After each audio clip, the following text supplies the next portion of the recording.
Women's earnings have been rising relative to men in many countries. Now, I was just reading a paper for mainland China where they've been declining actually relative to men.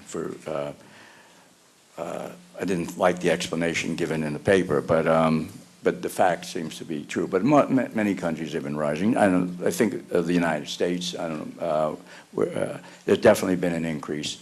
Something like in 30% of two household earner families now, women are earning more than men, and that fraction is increasing over time. As women, and the fact that women are now getting more education than men is certainly one force pushing us in that direction. That women will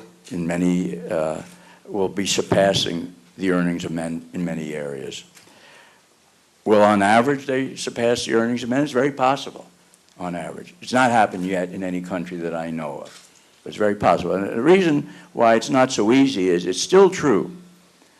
Even take Sweden, which is considered one of the most egalitarian countries in terms of gender in the world. It's still true in Sweden, men earn more than women. Because why? Because if the child gets sick, it's usually the woman who goes home to take care of the child from work, not the man. It's a woman who takes, in Sweden, you can take up to 18 months paid leave to take care of your children.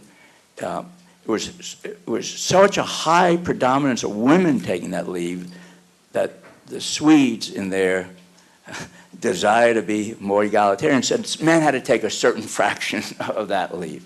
But still, women take a predominant amount. So women face the conflict. They want to work in the modern economy, and they should be working in the modern economy. They have low birth rates, so they have plenty of time. Some women want to take care of their children when they're young, but they want to be in the labor force much of their time. But they always still, and it's true, men have increased the amount of time they spend in the household. But you look at any of the data, even for Sweden, the United States, and so on, women still spend much more than 50% of the household time that women devote. The United States is about 70-something. Now, it may come down over time, but that's what it is at present. And to the extent that women are trying to combine these two roles, that's a force that prevents them on the average. I mean, there are women who don't get married or don't want to have children. They want to have. If you look at a lot of the women who've risen to presidents of big companies in the United States, they don't have children.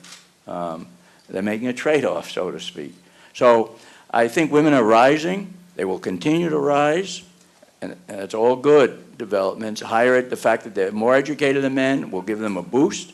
And it may well be true that it will reach a point, at least in some countries, where women are earning more than men. But as long as women have the major family responsibilities, as long as we continue to have children, that's going to be difficult. And I don't think you're going to get an equal amount of sharing of household time in a typical family between men and women.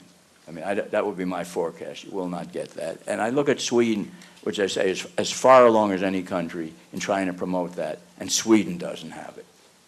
So that would be, yes, women are increasing.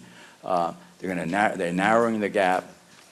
Will they surpass the earnings of men on average? In some families, they clearly do. As they said, around 30% of the families in the United States, they do. But in the bulk of families, still, they do not.